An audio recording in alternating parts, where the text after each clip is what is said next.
one of the most important partners and stakeholders in an initiative like this is actually your client base.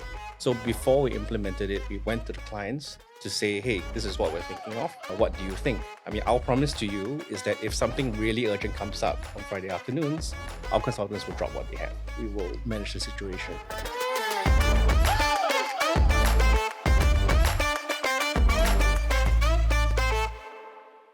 Hi everyone, welcome back to another episode of Wise and Shine. I'm your host, Budget Babe Dawn, and I have Alex here with me today. Hi everyone, this is Alex Low, and you can find me on socials as Alex Low Growth Mindset Coach. Today we are talking about work, and very specifically, it's the 4-day work week, right? So the media has been talking about this 4-day work week, how a company is going to be doing it, whether you're an MNC or whether you're SME. But do you know that a recent poll conducted by HR firm Randstad revealed that nearly 7 in 10 employees feel that this 4-day work week is actually very, very feasible. Of course, there are certain industries that would be more feasible than others, but we have with us two guests today that have already implemented some form of flexi work arrangements, and we are here to have them share with us how that has been for them and probably some tips that you can take away. Maybe, Nina, you can start first. Hi, my name is Nina Devouge. I am the CEO and founder of Elleuminate, a coaching platform enabling women to create the career and life they love. Prior to that, I spent 20 years in the corporate world, out of which the last 17 has been in the recruiting space, and the last 8 has been managing teams within HR and recruitment within talent acquisition teams internally. While I'm here, I was part of the task force that was being put into place to bring people back to the office during COVID. And I'll tell you more about that throughout the whole episode. All right. Thanks, Nina. My name is Danny, and I'm the managing director of Grayling Singapore. We're a public relations firm, and we help our clients to tell their stories, most of the time through media, social, and so on. And the reason I'm here is that in August last year, we implemented a 4.5-day work week where we were trying to see if having better rested consultants, who are able to bring their best self to work, would they be able to bring, a higher, quality of work into the office, and would that have any impact on the business? Thanks, Nina, and thanks, Danny, for sharing. Right, maybe we'll start with Danny. Right, you talked about this 4.5-day work week that was implemented in August. It's quite progressive, right? And this was even before government launched the flexi work arrangements. Can you tell us a bit more about how you came about, or how the company decided that, okay, we're going to take off half a day, and what was that implementation like? So we were inspired by our office in Austria. So we are a networked agency, which means we've got offices all across the world. Many of our offices are in Europe. And as you know, the conversation around the 4-day work week in Europe has been ever present, but really reached a crescendo last year. And many of our offices were trying it. So in Austria, they did a 4-day work week, and it resulted in really no drop-off in productivity. And so I thought to myself, is this really just a European thing, or can we in Asia also give it a try? And I don't know what gave me the confidence, but I thought I'll just give it a go, right? So what we did was we said, okay, everybody who's been here for at least a year, because that way we know that you have a handle on the work, you understand the pace, you know what's required of you. Everyone who's been here for at least a year will get to enjoy a half a day off every week on Friday in the afternoon. So as long as you've served out that 1 year at Grayling, you are able to enjoy Friday afternoons off. And that's been the case since August last year. It was meant to be like a 6-month trial, but at the end of the 6 months, we did an assessment and we determined that it was a good policy. So we've continued it ever since. Very nice. Well, we all understand that agency work is always quite long hours, right? How do you then manage to condense it into 4.5 hours? Talk us through how, is this tiered? Is there a baseline amount of work that needs to be done, followed by client follow-ups? And if clients require immediate follow-up and requires you to put in that extra work, can you then wait for the next work week to actually have that settled? So I think one of the most important partners and stakeholders in an initiative like this, in addition to your staff, is actually your client base.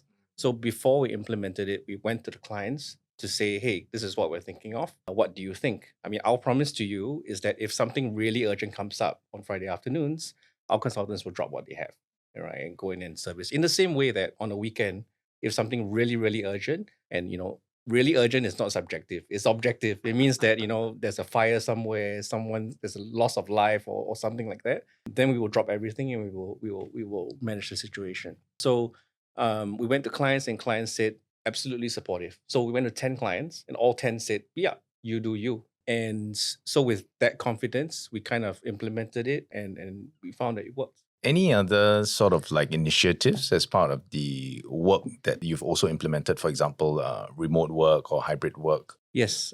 So Grayling, like many other PR agencies and professional services firms, I think since the pandemic, we have adopted a hybrid work model. So we're in the office Mondays through Wednesdays, and then on Thursdays and Fridays, that's remote for everyone. We opted against doing like one of those mixed situations. I was just chatting with Nina earlier, where teams have the autonomy to bring people back different days of the week, because we saw what other firms were doing, and you have people coming in and then doing Zoom calls with the people that weren't there. So that was the stupidest thing, right? And that was the worst of both worlds. So if you're in, you're in. And if you're remote, you're remote. I mean, that's the way we approached it. And earlier, before we started, you mentioned that your team you've got 11 consultants in the team. Was it difficult for them to get the hang of that 4.5 day work week? No. I mean, when you tell someone you got to work less, right, but do better work, so that's the trade-off. Do less, but do better work. Most of them say, yeah, of course, I'm in, right? So the challenge wasn't getting them on board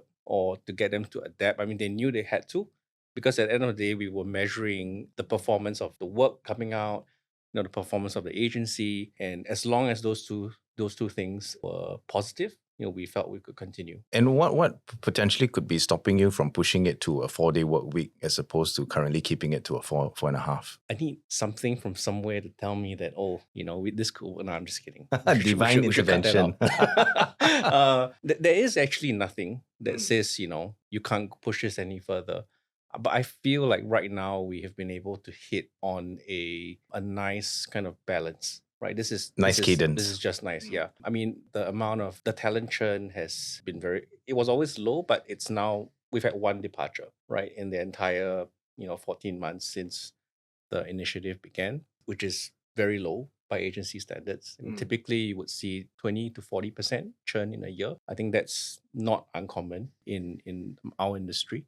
So we've kept that really, really low, and that's allowed us to have the confidence to continue it. Okay. I think the challenge sometimes that employers face, so every employee wants the 4-day work week, right? Work less, why not? But some employers have expressed that it's difficult to put it into action because you invite the skyvers, the black sheep.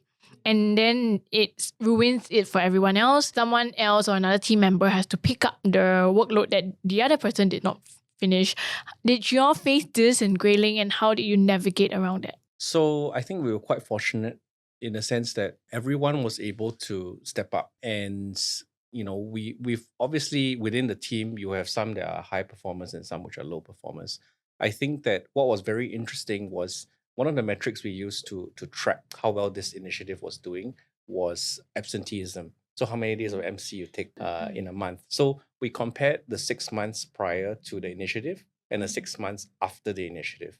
And we found that overall, the amount of MCs taken had dropped by about 20%. But when you look deeper and you look at folks who were performing best, they dropped significantly, like 80%. For folks who were not performing as well, they rose, actually. So you would see that. So it was a really interesting insight. It tells you that initiatives like these can sort of push your team one way or the other. And that's one of the learnings that we have. So what do you guys then do with the low performers who take more MC? Well, I mean, this is clearly kind of sort of addressed, during reviews and such. And there's the natural impact on that person's, progression is made clear. So you draw the lines and you say, this is how it is, versus somebody else who is able to really bring their A game. But you wouldn't go back to like, okay, you're low performing, so you're going to go back to a 5-day work week. No, I think that's a very difficult conversation to have without, then you may as well just manage the person out. What about yourself? So you mentioned earlier on that you were part of the task force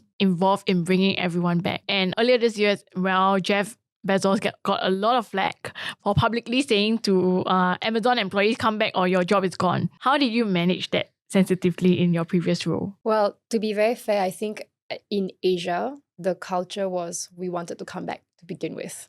I think the biggest problem was actually outside of Asia. So let me put things in perspective. I may have managed the APAC region, but I know what's going on in the other regions, and especially in the United States. When I was still working at the company, we had hired a lady who was based 3 hours away from the nearest office, which was in a city, in a country. And she was rehired as a remote worker, key remote worker. So when we think about the return to office, so there are different tiers, right? So you have people who are, okay, you were tied to the New York office as an example, but now you've moved to Dallas, Texas, where it's cheaper, maybe, compared to New York. So now you have to come back to the office that you were hired for, because you have tier 1 city to a tier 2 city. The salaries are different. The cost of living is different. So you were earning tier 1 salary, but living in a tier 2 city. So these were examples that we had to take into consideration. And with those, you have a certain amount of time to get yourself back to the office and to find your way back to the office. If there needs to be exceptions, you need to put in an approval that then goes an escalation process, which is your manager, your manager's manager, then senior VP of HR, C-suite of the workplace team and facilities team to make sure that everybody go back. Was there a message to be sent out to say, if you are not coming back, then this position might not be there for you? Yes. And it was, for lack of a better word, I think, let's not be naive. I think all organizations want to get rid of the people who are not performing to begin with, right? Or people who are not as committed to begin with.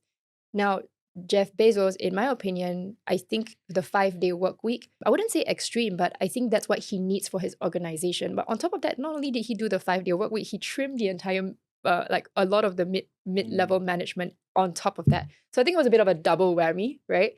And when we think of what is really at stake, because that's the real question is, what is really at stake? What is he really trying to do? He's trying to maximize productivity. He's trying to get rid of a layer which he feels, and probably with a lot of the right data. I think that guy is not doing things on a whim, right? I think he's using a lot of data points and making that decisions. And we don't see the choices that he has to make in order to arrive at a decision. We just see the decision. And then he's also trying to get rid of anyone who's not committed to the organization, the way that the guy gives out stock. So that's a way for him to remunerate the people within the company too. So for him, it's like, well, I'm giving you this extra money that's free, that is a way for you to be remunerated by working in the organization. And if this is no longer what it means for us to work together, it's okay too. No hard feelings. This is what I need from you. This is what I pay you for. And that's okay. So if I think of like the question that you had to me earlier, I know we kind of went a bit outside of the actual question, but I felt that I think this needs to be addressed. Like, he's not a bad guy. He just has a thing that he needs to do with his business, together with every other organization out there. There is no one size fits all. This works well for you. The return to office worked well for the organization that I work for, where we offered 3 days a week, Tuesday to Thursday. It was very thoughtfully done. People who wanted to come on board came on board. People who didn't want, it didn't work for them. It's okay. But as times change, so do companies and so do people. Yes, so in my opinion, I don't think Jeff Bezos is a bad guy. I think he's just doing the right things that he needs to do for the company at that point in time. And as companies and times evolve, so do we as employees. We need to move with the times as well. Mm-hmm. What about challenges that you notice with remote working, like quiet vacationing has been a trend? And has that been something you experience with past employees when you try to get them back? Okay, so maybe I'll take a step back. I'll start with my team, right? So the team that I ran. And I think this was where, when we first had Tuesday to Thursday, where it was designated Tuesday to Thursday in the office, and very exactly the reasons that you had mentioned earlier, which was there needs to be some governance around when people come in so that we can have healthy discussions and also build the company culture fabric, right? So that in itself, I agree, Tuesday to Thursday is a good time. So we had Monday and Friday work from home. Some people took it as work from anywhere outside of the office. So, okay, you can work at Starbucks, no problem. You can work at a restaurant, no problem. You can work at your private member space, no problem. Some people took it as, I'm going to take a vacation, or I'm going to take a flight on the Thursday night and go to Phuket on the beach and work on a Friday at the beach and come back on a Monday afternoon, right? Where no one will know that I've been on holiday vacationing, until my manager finds out, how come I've been reaching out to this person and this person has not responded to me in 3 hours and then telling me all sorts of things. So there's an element of trust, and we talk about black sheep. You will always have a few people who will try to game the system to their own benefit.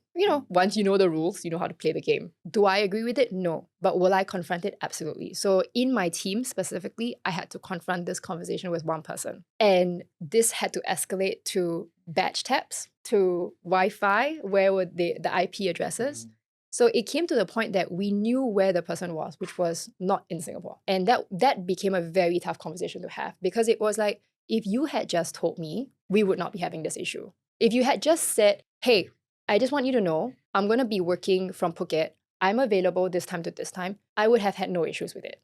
But if you didn't tell me, now things become a bit shady, right? And then now we start to lose a bit of confidence in the person. And then it's back to performance. Right? It's like, what if you think that you couldn't even have this conversation, if you're hiding this conversation from me, what else are you hiding from me? Right? So this is that. Then when you talk about the larger picture, this is one person in my team. It's probably representative of other people within other teams as well. How they handled it was really up to them. Because at the end of the day, I think you have this thing called, yes, a culture fabric. There's also a team manager who's in charge of that person. Are all managers, back to this first-time manager, equipped to have this conversation? No. And so with HR, we actually didn't end up implementing a policy on this quiet vacationing because managers didn't see that it should be a policy, because they felt, oh yeah, I trust my team. So the conversation that then you need to have with people like that was, if this is something you want to do, just tell us so that we can cover you in some way. And I think one of the beauties of being an Asian country reporting to the US is we can cover a lot that doesn't get reported upwards. I think that's the air cover that as managers I think we can give. And also at the end of the day, it's like, if this is an exception, it's an exception. If it becomes an exception more than once, then I think that needs to be a rule. But it never got to that point. But what could be the potential downsides or implications of something like that? I mean, I'm just thinking that this fella's working in Phuket and then is involved in a car accident, for example. Right? So is it covered by your company insurance, or is it going to be under your personal insurance? So things like that.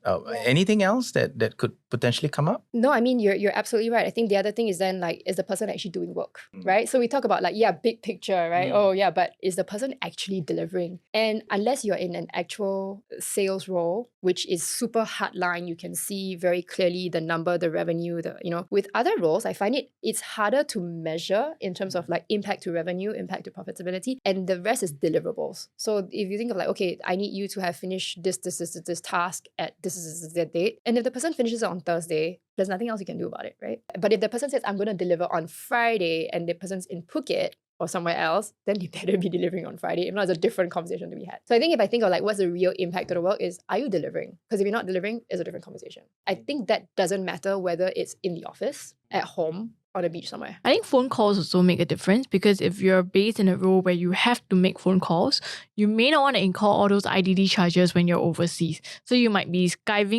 working but skiving off on the phone call part. Unless, of course, the company has like a internet telephone line kind of system, then you can do it anywhere else. True. Yeah.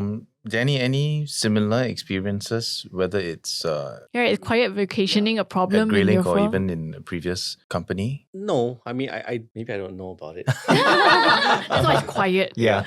But so they're very successful in doing it, right? I think we are a fairly small shop, so it is really apparent when you're not delivering. And I think one of the things that I rely on is just looking at what are some of the behavioral signals that these employees are exhibiting. So I'll give you an example. We had a couple of junior staff, and I mentioned that we have Mondays to Wednesdays in office, and then Thursdays and Fridays remote. So there was this one Thursday I happened to be back in the office because I needed to meet a client nearby, and then I saw that my two junior staff were in the office, and I was like, what are you doing here? And they said something which I was like quite taken aback. They said, oh, it's more conducive in the office for me. So it's one line, it's very simple, but to me it was just like, wow, you really care about the work. You're not just, often with Gen Z, you say, oh, the more you can work from home, the better, right? Who would, in their right frame of mind, would come into the office? But these two kids, they were like all of 26, 27, and they are showing up in the office because they think that that's going to be better for the work. And so that tells me that you can absolutely trust that these these two consultants are motivated to get the work done, to deliver what they are supposed to deliver, and you really don't have to micromanage. Do you think that this was because of the 4.5 day work week, or regardless of that, they would be Oh, this was doing? before. Oh, this was before. So we've had the remote work hybrid arrangement in place for all the last 3 years. Since COVID lah. Since COVID, yeah. So we just never changed it back because it really works for us. Right, right. And this whole concept about the 4-day work week has gained momentum in some countries, especially in the Western world, but less so in Asia. Is there any factors, in your opinion, that makes the model more feasible in certain countries or cultures and not others? No, there's nothing. It's just people have got to be willing to try. It's easy to forget that it was only during Lee Hsien Loong's appointment as PM that we went from 5.5 days to 5 days. It was just in the last 30 odd years that it was not common to work on a Saturday. Like even today, there are some companies that work 5.5 days, right? And the funny thing was, because I went back to look at some interviews of people that were being asked about the transition from 5.5 to 5 days. And even back then, they were worried that, oh, is it too little time to get everything done? I'll be so stressed. And you get the same conversations today, right? Going from 5 to 4.5. And I'm sure from 4.5 to 4. So as technology improves, you now have Gen AI to help you to do some of the work. There's really nothing that's standing in the way of pushing that envelope even further, and certainly nothing that I can think of that is intrinsically Asian or Western, that should be a part of that conversation. Can I just pick up on that stress part that you mentioned, right? So needing to work less means you will be more stressed. Can you explain a bit more on that, please? It's logic, right? So if you have to finish a piece of 100% of a task in 2 hours, back when you had exams, in school, and then if I were to suddenly reduce that to an hour and a half, logically you will be a lot more stressed trying to complete it under a time crunch. So you can look at it in two ways. One, get better at it so that you can complete it in an hour and a half instead of 2. The other way of looking at it is, okay, maybe for some people, this is not going to work for you. Hey, I hope you're enjoying Wise and Shine so far. I'm your host Reggie, aka your Chief Financial Coconut, and for us to continue to do this show so that you become a tad bit wiser every week, you gotta like, share, subscribe, help us beat the algorithm, but even more importantly, if you can, comment in the comment section below, let us know your thoughts and also some questions that you would love us to answer. Yep, now back to the show. Would you say that on other dimensions of well-being, the employees are also having that elevated in terms of work-life balance or work-life integration, whatever you want to call it? Any specific examples you can share with your team? Sure. I think that one of the first exercises we did when we were looking at this initiative was we asked every staff member, what will you do with the time? What will you do with the extra time? And so I got different responses back. I got those with young kids want to spend it with young kids, those with pets want to spend it with their dog.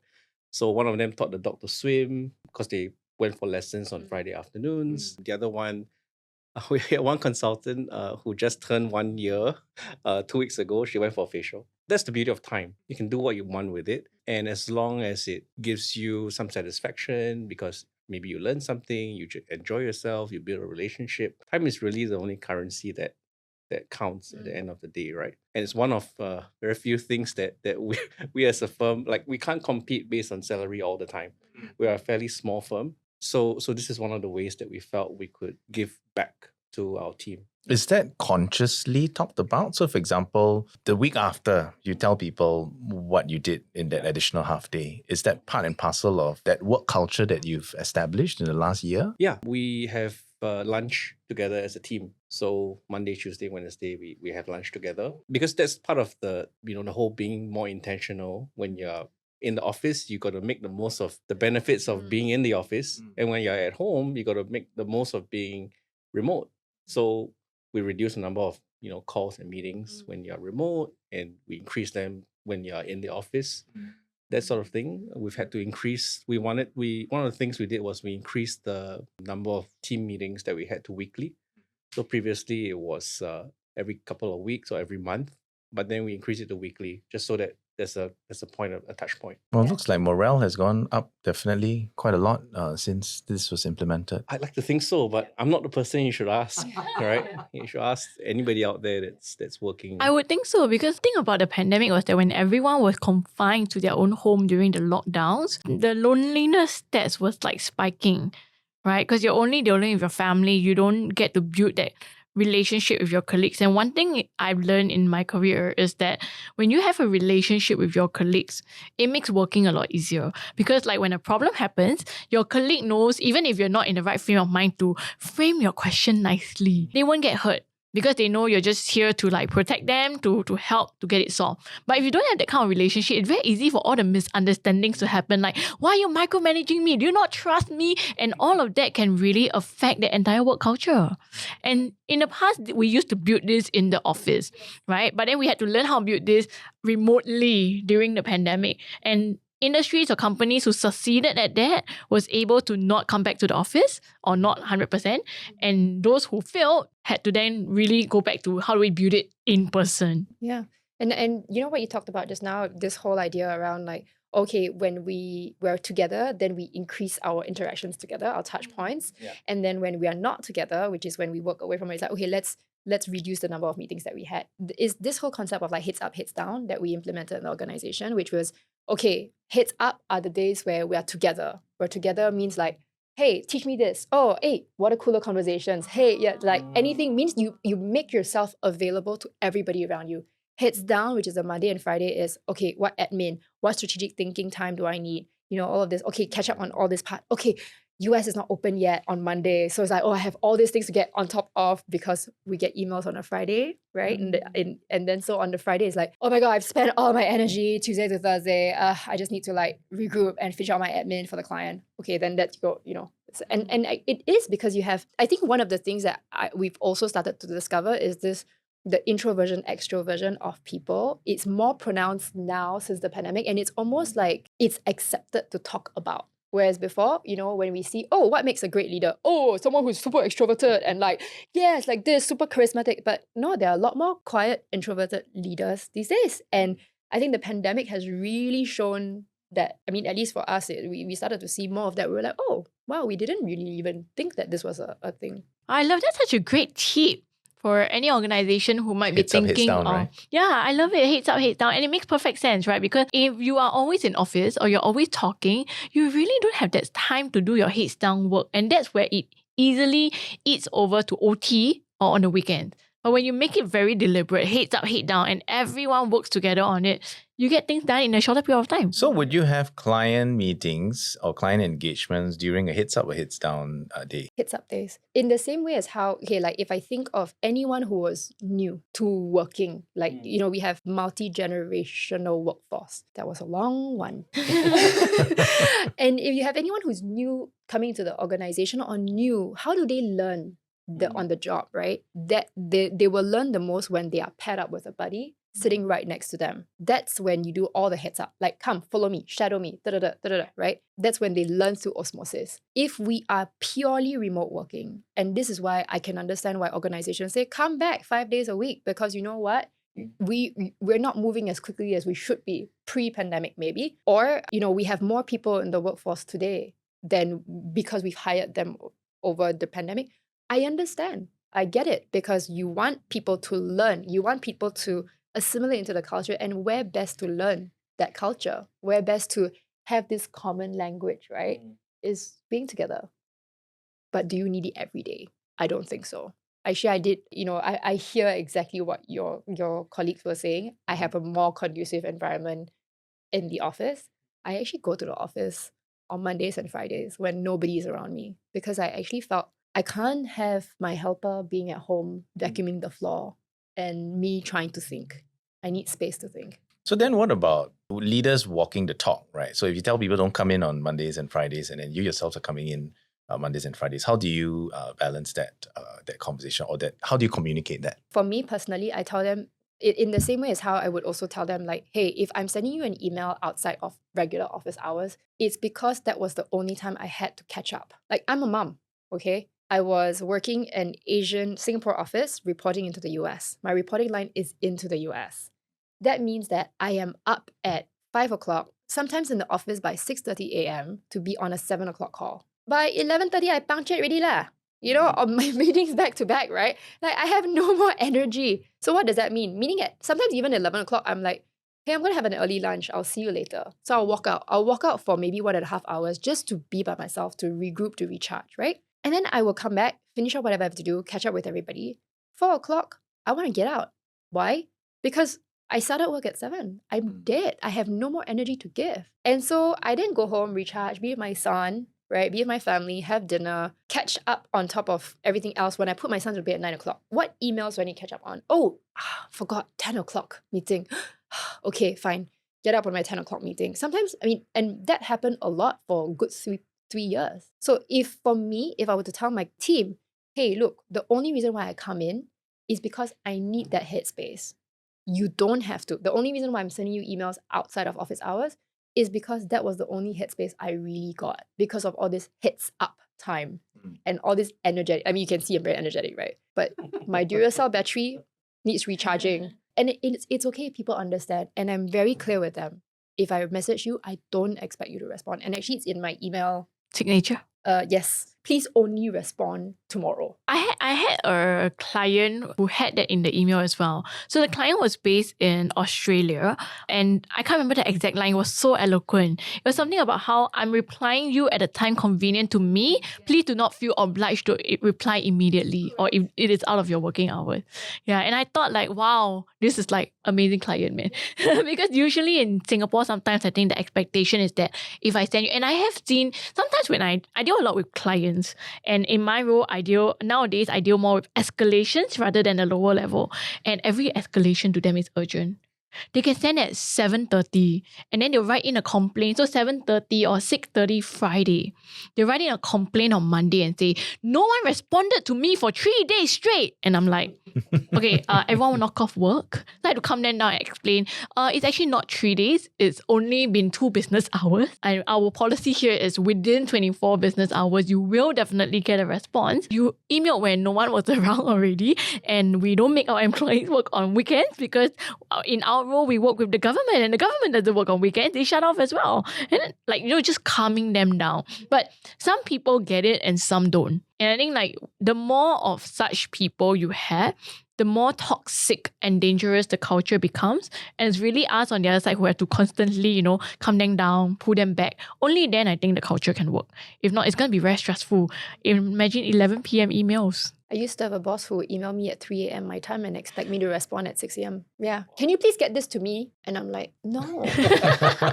Just so happen I see the message at 5 a.m. in the morning doesn't mean I have to jump and like get out of bed and respond to you at 6 a.m. in the morning. But it does affect, right? It does affect you mentally, Yes. emotionally as well. Yeah. And that's why I think the older or more experienced folks would be more equipped to learn to say no and to draw the lines. But one thing that we're trying to figure out would be for the newbies, for the younger ones. So you mentioned like in your company, this 4.5 days policy only applies if they have at least clocked a year. What happens to those who have not? Who's monitoring them on the half a day that no one is in? For those who haven't made it to the full year, then they kind of are responsible for making sure that line is manned on Friday afternoons. Yeah, so they are the skeletal team, that are working that half a day. If anything happens during that time, regardless of whichever client that they're working on, should ideally be the first responder. The interesting thing is now that we've implemented it for a year and a bit, everybody has passed a year. So nobody... so no one Exactly. is... Everyone's passed a year, nobody's leaving. That's given us our own problem. What about if someone new joins, right? So now they start the clock. So who would be managing that person for that 6 hours or so that no one is around? That's a remote day. In any case, that person will have their own tasks that they need to complete. So it's a heads down. Yeah, in this using this new term I've learned. Yeah. I love the term. So Heads up, smart. heads down. Yeah. Would you say that the 4.5 day work week is a USP for Grayling compared to other agencies? Absolutely. I think we are certainly, to my knowledge, maybe there are one or two others who have also done it, but it sets us apart particularly from some of the very large firms. where, there's perhaps a lot of pressure from parent company, to deliver on a margin. But for us, it's about making sure that we get the work out, get good work out.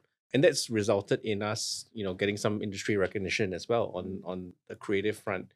So our teams have put out campaigns that we've won 5 creative awards this year, which is exciting, particularly for people in the business. And that's really been a source of validation, I think, for us, that this approach, in addition to everything else that we're doing, is working.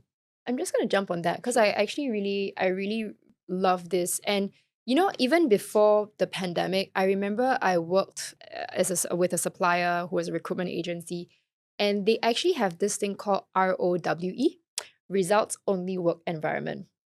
Yeah. So their people can work from anywhere, and they just have to give their manager a heads up and say, hey, by the way, I'm gonna work from A beach in Phuket. a beach in Phuket. Yes, I know. Whoever this employee is who has a beach in Phuket, you know who you are. Joking. Yeah, so I'm going to work from a beach in Bali, or I'm going to work from the ski resort in the mountains, right? As an example. And at the end of the day, because of that, they don't actually have days off. So it's also very similar to Netflix. Netflix model, they don't have any days off. And you can work from anywhere you like. Now, pros and cons. Yeah. Right? Because would I rather have a day off? Yes. I love the flexibility of working from another environment, but I still want my days off. I want to click off my mental space, right? Sorry, actually, no, I wouldn't say that it's no days off. It's unlimited days off. So there's no actual policy on it. Or Yeah, you there are just several companies with that policy. Yes. But because I don't have it, I don't have a fixed number. What is the right number? Yeah, that's the thing, isn't it? Correct. Everybody I've spoken to in those sorts of companies say that people end up taking less leave. For some reason, because it's not stipulated, maybe it's a Singaporean thing. You don't want to inconvenience your co-workers and you just take the minimum required. I think, that was another policy that we thought about. We said, oh, maybe we can give unlimited, leave. As it is, we have a fairly generous policy. You start with 21 days and you go up to 25. Every year you add 1 day. Wow, I want to go already. Yeah, me too. I'm like, It's can I good, have good. 21 is 21 the is start. the start. Wow, I started with 12. Yeah. So even if you are completely fresh, a grad, come out of school and you wanted to work here, you start with 21 days. And then if you add in the half days every Friday, that's an additional 26 days, right? Then you've got children, you've got this, you've got that, and you just add up. So the question becomes, then when do they get any work done, right? No, I'm just kidding.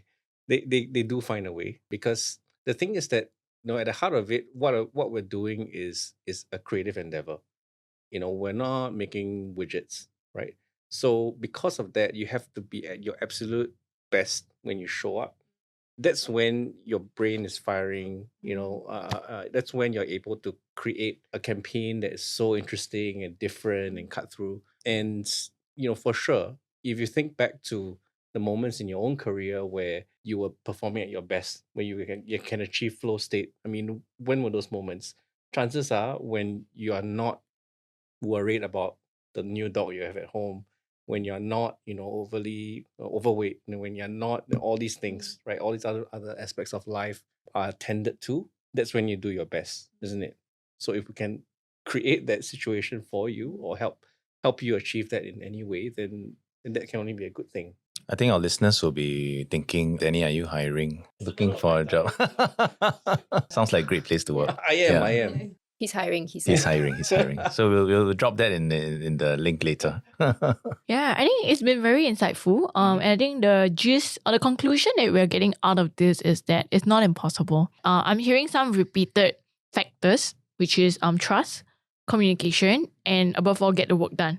I think for any organization, if you're whether you're looking to implement this in your team or at an organizational level, the stories that you guys shared have given a lot of insights into how this is actually, as per our original title, is the 4-day work week a reality or a dream? I think it can be a reality. Yeah, for sure. And it's very insightful that you brought out actually all the challenges that we face now is the same as what was happening when 5.5 became 5.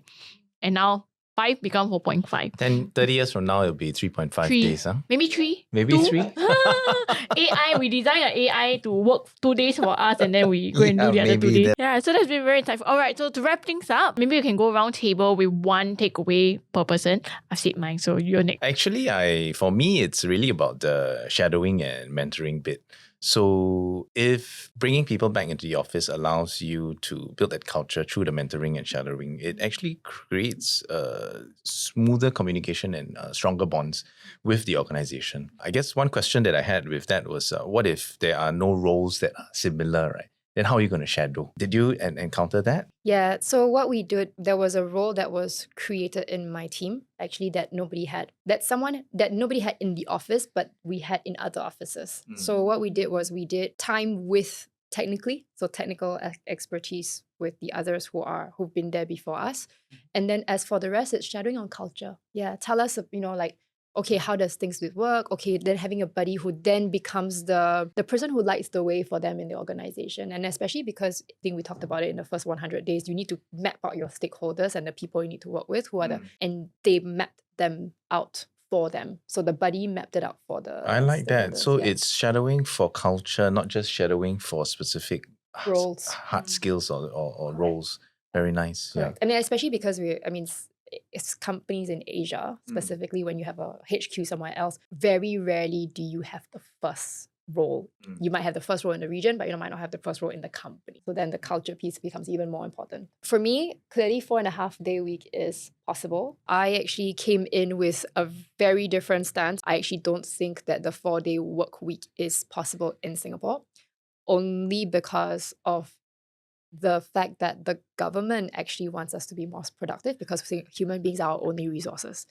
So I actually said pre-podcast that I don't think that can be a reality because we have a whole system of domestic workers who actually support us to get back into the workplace as quickly as possible after maternity to take care of all the things that we need to be taken care of at home. I'm thinking from my mom lens, okay? So I said, why would the government allow us to do a 4-day work week when they are already supporting us and giving us this whole ecosystem of support in our own homes to make sure that we contribute as much as possible to the economy? I do actually, I'm starting to change my tune a little bit now, just to and having this thought from you was like, okay, we did it with a small team. Now the real question is, how do you scale it? Yeah. Right? And how do you continue to keep this running thread across organizations, as there are a lot of organizations out there which may not have an 11 people office. They might have 100, 200, 300. And how do we continue to do that without tearing the culture fabric? I think that's the big piece. And also the trust and all of. So I still have more questions. However, I am open to the idea of 4.5 day work week. Yeah. Thanks to Danny. Thanks to Danny. Yes, exactly. Yeah. I think if it's okay, I'll just make 2 points. Sure. I think the first is that when we evaluate an initiative, a talent initiative, the temptation is to look at it from just a productivity lens or a churn lens. And I think one of the other things that we've also noticed is that we've got 2 new mums that have become mums, not as a result of this initiative, but in the time that this initiative has taken place.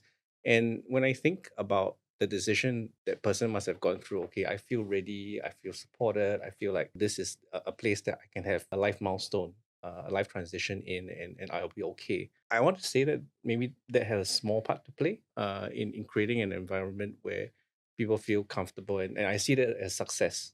It's not just about, do you make the money or do people want to stay or want to go? But the fact that people want to do life with you, with your firm, I think is one measure of success. And then the other thing is really about, and this is speaking more to team leaders, but what can you do to help people bring their best self? Maybe it's giving them less work hours. Maybe it's giving them the flexibility of working where they want to. Maybe it's something else. Maybe it's giving them more of a different type of work. But once you start looking at it from a lens of this is what, how can we help our people to bring their best self to work, then I think you're onto something. And then just go and try. Right, you won't know until you try, and who knows? Maybe it works, maybe it doesn't. Then change lah. Yes, love it. So that brings us to the end of this episode for Wise and Shine. If you enjoyed it, we hope that you have gotten some good insights that you can implement. If you're not in a position to implement, you can always send this episode to your HR or your C-suite and then hint, so that they can see the possibilities and hopefully change their mind like Nina did on this episode itself. If you have any other comments, please leave us in the comments below and we'll see you in the next episode. Thank you, Nina. Thank you, Danny. Thank you. Right. Bye. Bye.